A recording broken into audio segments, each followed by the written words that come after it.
অনলাইনের মাধ্যমে জনগণনার তথ্য নথিভুক্তকরণের কাজ শুরু হয়েছে।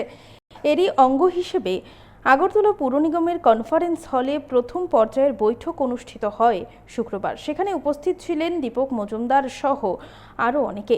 কী কী বিষয়ে গণনা সম্পর্কে আলোচনা হবে সে বিষয়ে বৈঠকে আলোচনা হয়। জনগণনার কাজে প্রশাসনকে সহায়তা করার আবেদন জানিয়েছেন মেয়র। আমরা শুনবো ঠিক কি জানাচ্ছেন মেয়র। জনসংখ্যা তৈরি করা বা জানানোর বিষয় না, এটা হচ্ছে জনকল্যাণে জনপরিকল্পনা গ্রহণ করার ক্ষেত্রে একটা গুরুত্বপূর্ণ বিষয়। যখন আমরা প্রকল্প রচনা করা এই বিষয়টা হোক রাজ্য সরকার বা বিভিন্ন জায়গা থেকে, তখন জনসংখ্যা ভিত্তি করে কিন্তু পরিকল্পনা রচিত হয়। কাজে আগামী দিনে যে আমাদের বিকশিত ভারত বা বিকশিত ত্রিপুরা করার ক্ষেত্রে এই জনগণনা 2027 অত্যন্ত গুরুত্বপূর্ণ ভূমিকা নেবে। তো আমি আশা রাখবো যে আমাদের যারা জনপ্রতিনিধিরা আছেন সারা দেশের সঙ্গে সারা রাজ্যে এবং শহরে যখন জনগণনার কাজ শুরু হয়েছে, আজকে কাজ শুরু হয়েছে, এটা 30 জুলাই চলবে।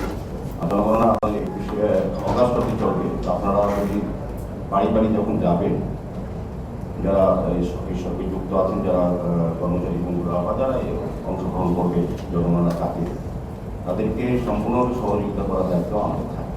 আমাদের ওয়ার্ডে, আমাদের এলাকায়, আমাদের মহল্লা বা আমাদের শহরে বিভিন্ন প্রান্তে জনগণনার কাজে যারা থাকবেন তাদেরকে সহযোগিতা করা অত্যন্ত প্রয়োজন। এই কারণে আমি বললাম যে এই জনগণনা হচ্ছে আমাদের উন্নয়ন নীতি।